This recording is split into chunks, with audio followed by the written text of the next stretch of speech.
આજની ધર્મકથા. પ્રણામ.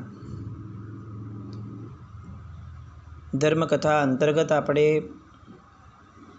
પરમ પૂજ્ય આચાર્ય ભગવાન શ્રીમદ વિજય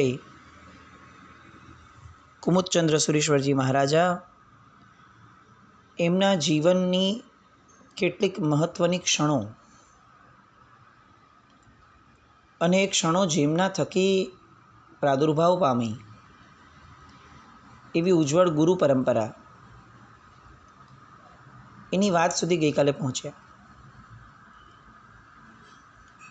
પૂજ્ય શાસન સમ્રાટ, આ જન્મ નૈષ્ઠિક બ્રહ્મચારી અને વચનસિદ્ધ મહાપુરુષ,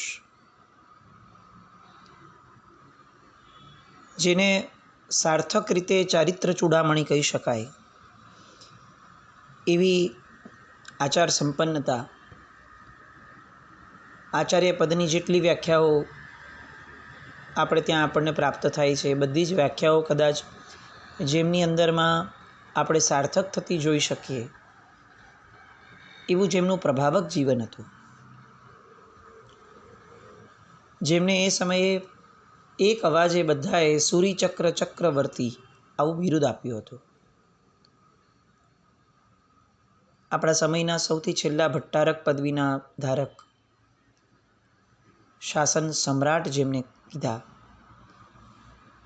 અને જે ખરા અર્થમાં જેમણે સમ્રાટપણું ભોગવ્યું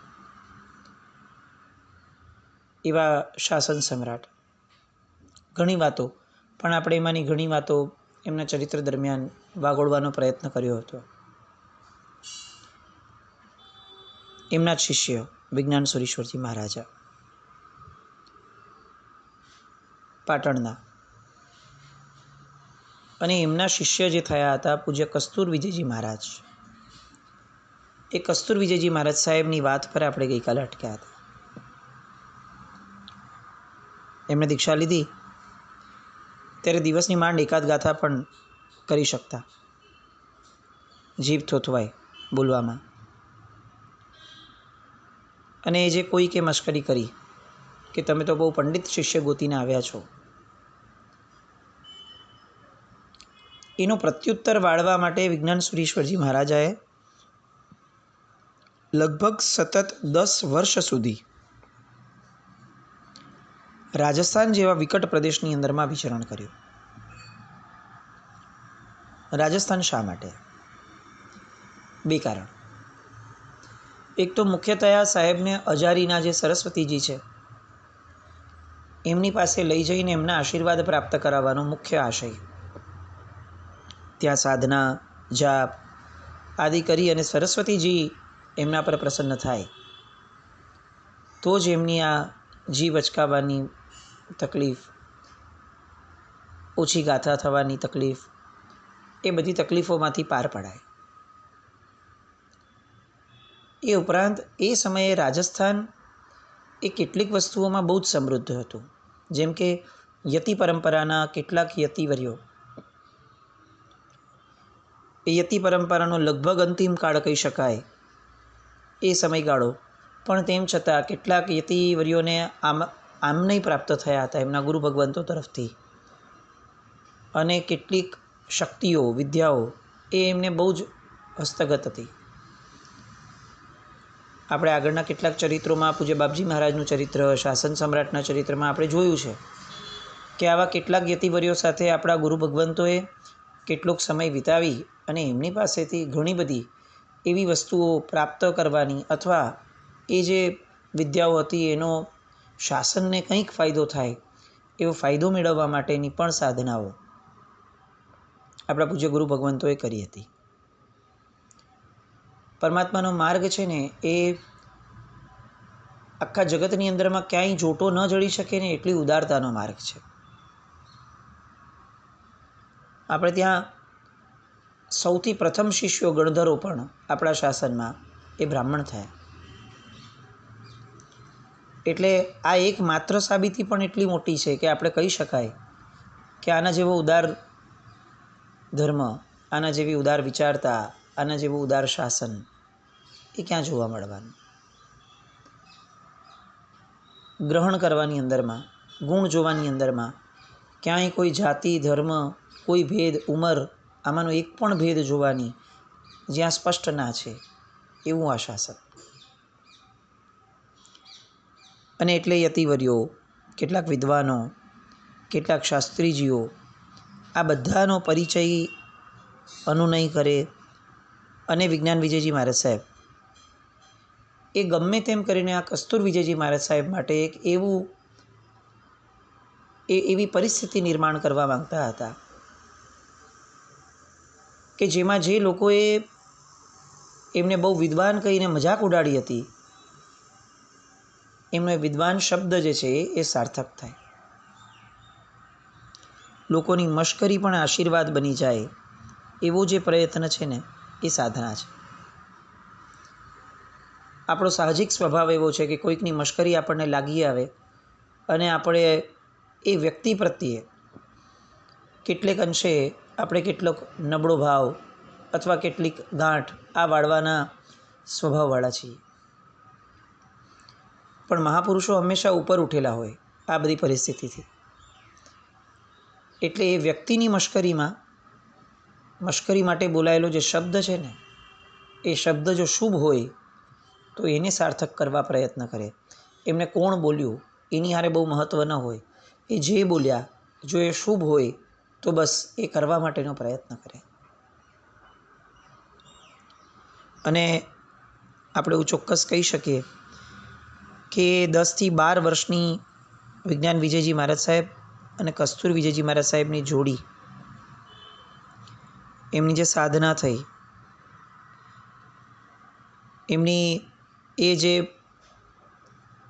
એક આખી દ્રઢતા, નિશ્ચયની એક આખી જે ધારા વહી, એક સંકલ્પનું બળ કેટલું હોય, પ્રણિધાન કર્યું એકવાર પછીથી એનું પરિણામ કુદરતે કેવું આપવું પડે, એની જે આખી 10-12 વર્ષની વાત થઈ એ એક દંતકથા સમાન ગણી શકાય એવી. એ વિજ્ઞાન વિજયજી મહારાજ સાહેબનો ભોગ અને એ કસ્તુર વિજયજી મહારાજ સાહેબનું સમર્પણ એ આ કાળનું એક અજોડ દ્રષ્ટાંત કહી શકાય એવું હતું.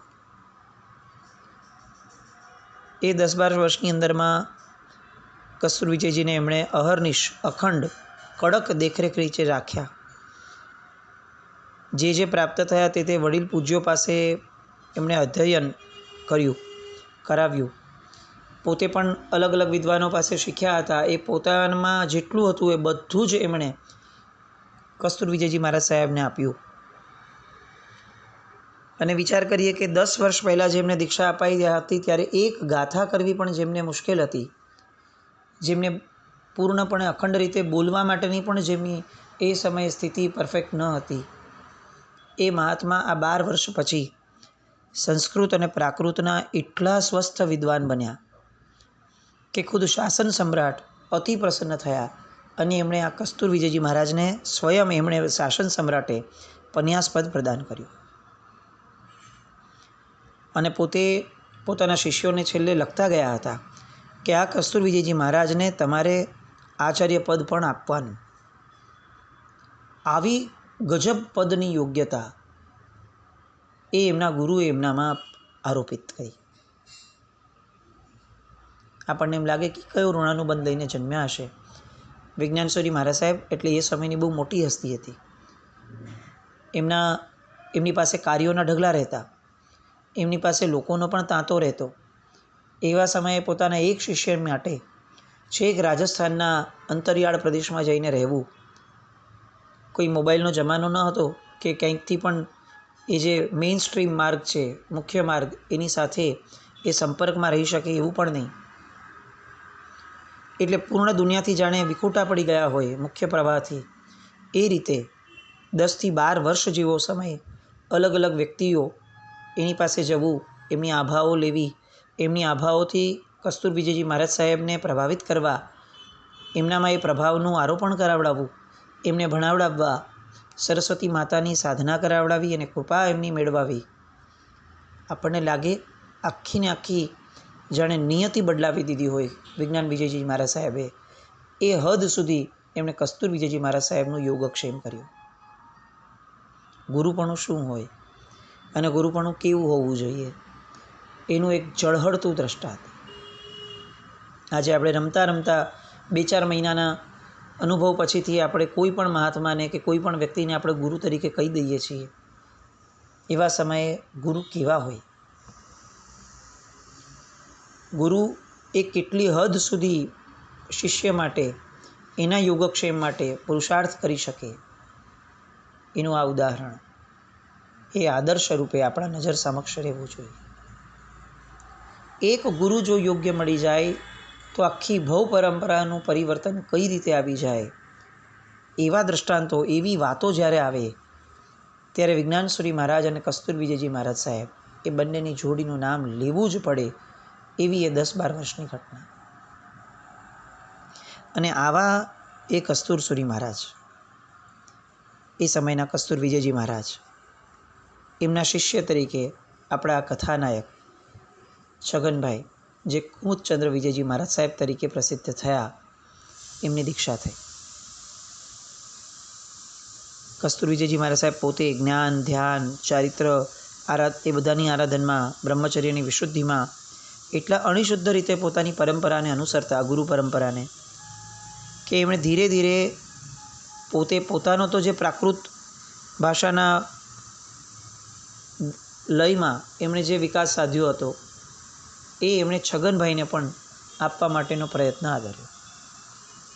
કસ્તુરબીજયજી મહારાજ સાહેબ એ સમયના ફક્ત જૈન ધર્મના નહીં, પૂર્ણ ભારતના પ્રાકૃત ભાષાના જાણકારોમાં પ્રથમ પંક્તિ, પ્રથમ હરોળની અંદરમાં નિષ્ણાત મુનિ તરીકે તેઓ ગણાતા.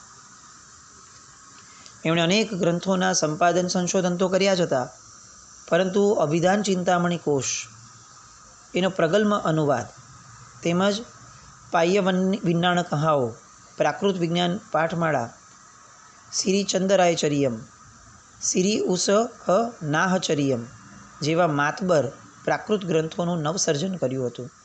અને જૈન સાહિત્યના નવસર્જનની સદીઓ જૂની પરંપરામાં આ યુગનું સબળ પ્રતિનિધિત્વ એ એમણે સંપાદિત કર્યું હતું. આજે પણ પ્રાકૃત વિજ્ઞાનમાળા અથવા પ્રાકૃત શબ્દને લગતી જેટલી પણ શબ્દકોશની પુસ્તિકાઓ તમને લાઇબ્રેરીમાં મળશે, ક્યાંય પણ મળશે, તો સમજીને ચાલજો કે એ મૂળમાં કસ્તુરબીજયજી મહારાજ સાહેબની હશે. કોઈએ પણ પ્રાકૃત શીખવું હોય તો સાહજિક રીતે પ્રાકૃત વિજ્ઞાનમાળા જે શબ્દ છે, એમાંનો જે વિજ્ઞાન શબ્દ છે ને, એ કસ્તુરસુરી મહારાજ સાહેબના ગુરુ મહારાજ વિજ્ઞાનસુરી મહારાજ સાહેબના નામે લખાયેલો શબ્દ છે. જ્ઞાનની અને તત્વની ચર્ચા એ તો જેને જાણે એમનો પ્રિય વિષય હતો. સામે કોઈ જ્ઞાતા હોય કે યોગ્ય જિજ્ઞાસુ હોય, જો તાત્વિક વિષય છેડાઈ જાય તો પછી સમયનો, ઊંઘનો, આહારનો, આમની એક પણ વસ્તુનો ખ્યાલ ન રહે. એ કસ્તુરબીજયજી મહારાજ સ્વભાવે પરમ શાંત, ભદ્રિક, જીવન જેમનું પરમ પવિત્ર, નિર્મળ, કળિયુગની એક પણ પ્રપંચ કે માયા એનો એમના ચિત્તને સ્પર્શ પણ નહીં. અત્યંત ગુણગ્રાહક વૃત્તિ પ્રબળ, સાધુઓમાં જ્ઞાનનો અભ્યાસ વધે એના એટલા બધા આગ્રહી કે એની માટે યત્ન કરે પણ ખરા, પોતે આદર્શ બનાવવા માટે, અને કરાવે પણ ખરા. કસ્તુરબીજયજી મહારાજ સાહેબ માટે એવું કહેવાતું કે કસ્તુરસુરી મહારાજ સાહેબે એમના આખા જીવનકાળ દરમિયાનમાં એક પણ વ્યક્તિની નિંદા સાંભળી પણ નથી. આવી વાત છે ને લગભગ બે વ્યક્તિઓ માટે આપણે ત્યાં પ્રસિદ્ધ છે. એક લબ્ધિસુરી મહારાજ અને કસ્તુરસુરી મહારાજ. આપણે એક દિવસ આવો કાઢી શકીએ. મહત્વનું એ નથી કે એમણે ન કરી નિંદા, એ તો બરાબર છે, ચાલો આપણે એક દિવસ આવો કાઢી લઈએ બહુ જ ઉપયોગ રાખીને, એવું બની શકે, પણ એમણે ક્યારેય કોઈની નિંદા સાંભળી પણ નથી. એમનું એવું પવિત્ર પુણ્ય હશે, એવું આત્મવિશુદ્ધ પુણ્ય લઈને જન્મ્યા હશે કે જલ્દીથી કોઈને એમની પાસે આવીને કોઈની નિંદા કરવાનું મન પણ ન થાય. અને એવી સમર્થ સત્વની એમની શક્તિઓ પણ હશે કે કોઈ આવીને નિંદા કરતું હોય અથવા કરશે એવું લાગતું હોય તો એ એમને તાત્કાલિક ટાળી અને યા તો પોતે બીજી વાતના પ્રવાહમાં જોડાઈ જાય, યા તો બીજી વાતનો પ્રવાહ સામા માટે શરૂ કરી દે. પણ જીવન આખામાં જેમણે એક શબ્દ નિંદાનો કર્યો તો નથી જ, સાંભળ્યો પણ નથી, એવા ગુરુના ચરણની અંદરમાં આપણા કુમુદચંદ્ર વિજયજી મહારાજ સાહેબે પોતાનું જીવન સમર્પિત કર્યું હતું. આ કુમુદચંદ્ર વિજયજી મહારાજ સાહેબના હાથેથી શત્રુંજય ગિરિરાજ પરની નવી ટૂંક જે થઈ એની ઐતિહાસિક પ્રતિષ્ઠા એ એમની થઈ હતી. યોગાનુયોગ એવો કે માગસર સુદ બીજે છગનભાઈની દીક્ષા થઈ અને માગસર સુદ ત્રીજે પૂજ્ય વિજ્ઞાનસુરી મહારાજે પન્યાસ કસ્તુર વિજયજી મહારાજ સાહેબને ઉપાધ્યાય પદ અર્પણ કર્યું. એટલે કુમુદચંદ્ર વિજયજી મહારાજ સાહેબની એ પુણ્યની ધારા કેવી પ્રબળ હશે કે પોતે પગલાં કર્યા અને પોતાના ગુરુને એમને ઉપાધ્યાય પદથી એ વિભૂષિત કરાવવામાં પોતે એક નિમિત્ત બન્યા. અને હવે ચારિત્ર ઘડતરની પાપા પગલીઓ શરૂ થઈ. આપણી દૃષ્ટિએ ચારિત્ર જીવન એટલે આપણી લગભગ આપણને વ્યાખ્યાઓ પણ આવી જ સાંભળવા મળી છે પ્રચલિત રીતે કે ચારિત્ર જીવન કોઈ પૂછે એટલે આપણે નજર સામે પણ એવું લાવીએ કે લોચ ન કરવો, ઉગાડા પગે ચાલવું, વાહન ન વાપરવું, ઇલેક્ટ્રિસિટી આદિનો ઉપયોગ ન કરવો, સાવધ્ય પ્રવૃત્તિઓનો ઉપયોગ ન કરવો, કરવું નહીં, કરાવવું નહીં, કરે એને સારા માનવું નહીં, આવું બધું. પણ આ બધું જ વ્યવહાર ચારિત્ર જે બહુ આવશ્યક છે એની નાની, પણ હજી એક આના જેવી જ ચારિત્ર જીવનની એક આખીને આખી બીજી ધારા છે. આ બધું તો છે ને દેખીતું છે, અને લૌકિક અને લોકોત્તરનો ફરક જ એ છે કે જે દેખાતું હોય ફક્ત એને જ માને તે લૌકિક, અને જે દેખાય છે એની પાછળ જે નથી દેખાતું એની પણ શ્રદ્ધા કરે તે લોકોત્તર. ચારિત્ર ધર્મ છે ને એ આનંદદાયક ધર્મ છે. એ ફક્ત ત્યાગ ધર્મ નથી, એ આનંદદાયક ધર્મ છે. અને એટલે ચારિત્ર જીવનનો આનંદ, ચારિત્ર જીવનની સાધનાઓ એ આનંદને લક્ષીને હોય. મુખ્યતયા મનુષ્યનું ચિત્ત છે ને એ અઢળક દોષોથી ભરેલું હોય છે. આ બધામાં જેને સાયકોલોજીની દૃષ્ટિએ એમ કહી શકાય કે અજાગ્રત મન, એ અજાગ્રત મનની અંદરમાં અનેક દોષોના થરો જામ્યા છે.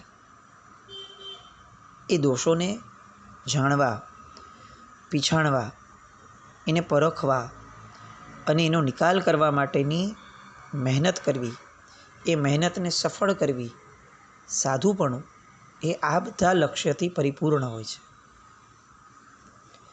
દેખીતી ઘટનાઓમાં ઉપશાંત રહેવું એ તો બરાબર છે, બહુ સારું છે, આપણી માટે તો એ દુર્લભ છે. પણ એનાથી એ બિયોન્ડ જીવન છે, એ આ સાધુ જીવન છે.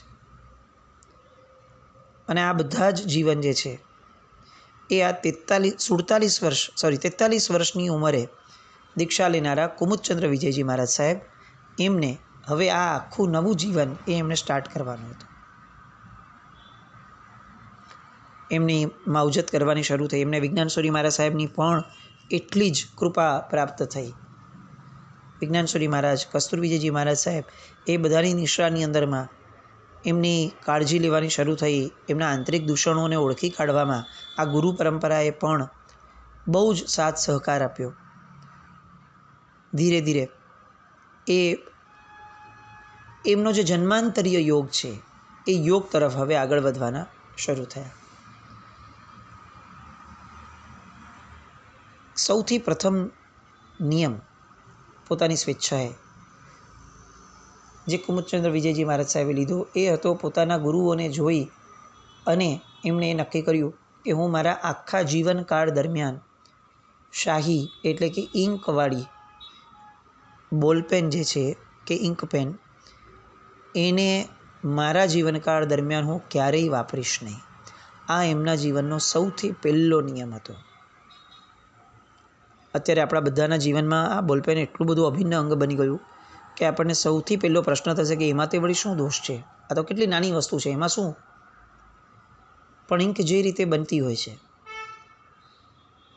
એ જે પ્રક્રિયા છે, એનો જે હિંસાચાર છે, એ સાવધ્યતા, એને પરખીને એ સમયના અનેક મહાપુરુષો, ફક્ત આપણને આશ્ચર્ય એટલા માટે લાગે છે કે કદાચ વર્તમાનમાં આપણને આ પ્રચલિતતામાં દેખાતું નથી, પણ એ સમયના તો આવા અનેક અઢળક મહાપુરુષો હતા કે જે બોલપેન નહોતા વાપરતા, ઇંકપેન નહોતા વાપરતા. એ લોકો પેન્સિલ વાપરે અને પેન્સિલના પણ સાવ નાનો ટુકડો ન થાય ત્યાં સુધી બીજી પેન્સિલ હાથમાં પણ ન લે, પોતાની પાસે પણ ન રાખે, વહોરે પણ નહીં. આટલું મહત્ત્વ ત્યારે રહેતું. એટલે સૌથી પહેલો નિયમ એમણે લીધો કે એમણે શાહીવાળી પેનને તિલાંજલિ આપી અને જીવનભર પેન્સિલનો જ ઉપયોગ એમણે કર્યો. બીજો નિર્ણય એમનો જીવનનો થયો આજીવન એકાસણાનો. દીક્ષા પછી એમની માંડલીના જોગ વગેરે, વડી દીક્ષા વગેરે નવસારીમાં થઈ. એ પછી એમના આ એકાસણા શરૂ થયા. તો એ જીવનનો છેલ્લો શ્વાસ ન આવ્યો ત્યાં સુધી અભંગપણે એમના એકાસણા ચાલુ જ થયા. એમના જોગ બધા આઈમ્બિલથી થયા. સંયમને ઉપકારિક એવા આવશ્યક સૂત્રો, 10 વૈકાલિક સૂત્રો, એ બધાનું પાઠન પોતાના ક્ષયોપક્ષમ અનુસાર ધીમી ધીમી ગતિએ એમણે કર્યું. તેઓ જેટલું પણ કંઈ ભણ્યા એ બધું જ એ અર્થ સાથે ભણ્યા. અને સૌથી બેસ્ટ વાત એ હતી કે એ જેટલું પણ ભણ્યા એ એમને જીવનના છેલ્લા શ્વાસ સુધી મોઢે હતું. એ ઓછું ભણ્યા કે વધુ ભણ્યા એ પ્રશ્ન બહુ જ સામાન્ય અને ગૌણ થઈ જાય એવી આ ધારા કે જેટલું પણ ભણ્યા એ એમને એમના જીવનના છેલ્લા કાળ સુધી યાદ હતું.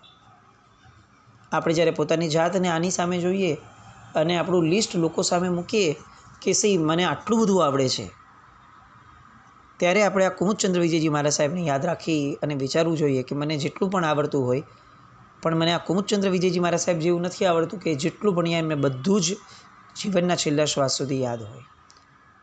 આપણી યાદ શક્તિ ને ધારણા શક્તિ ધીમી છે કે ઢીલી છે એ તો ખરું જ, પણ મુખ્યતયા આપણી જ્ઞાનને પરખવાની શક્તિ જ મોડી છે. આપણે જ્ઞાનની વ્યાખ્યાઓ, જ્ઞાનના સ્વરૂપમાં જ મોડા છીએ. આપણી માટે જ્ઞાન એ ફક્ત ને ફક્ત એક સ્ટોક છે કે જેને લોકો સામે મૂકી શકાય કે જો હું આટલો સમૃદ્ધ છું. આપણી માટે જ્ઞાન એ એટલું બધું પોતીકું નથી કે એ તો સતત હૈયે વળગેલું રહેવું જોઈએ. એ તો સતત હોઠે રમતું હોવું જોઈએ. એ તો સતત મનમાં ઘૂંટાયેલું જ હોવું જોઈએ. આવી કોઈ વાતો, આવી કોઈ વ્યાખ્યાઓ આપણે જ્ઞાનની ક્યારે સમજ્યા જ નથી. અને એટલે જ ખરા અર્થમાં જ્ઞાની તો પૂર્વપુરુષોને જ કહ્યા. આપણે તો શું જ્ઞાની થવાના. એમની આ જીવનની ધારા, એમની સાધુચર્યા, એનું ઘડતર, એ ઘડતરની હજી અનેક વાતો, એ બધી વાતો માટે ફરીથી આવતીકાલે મળીએ.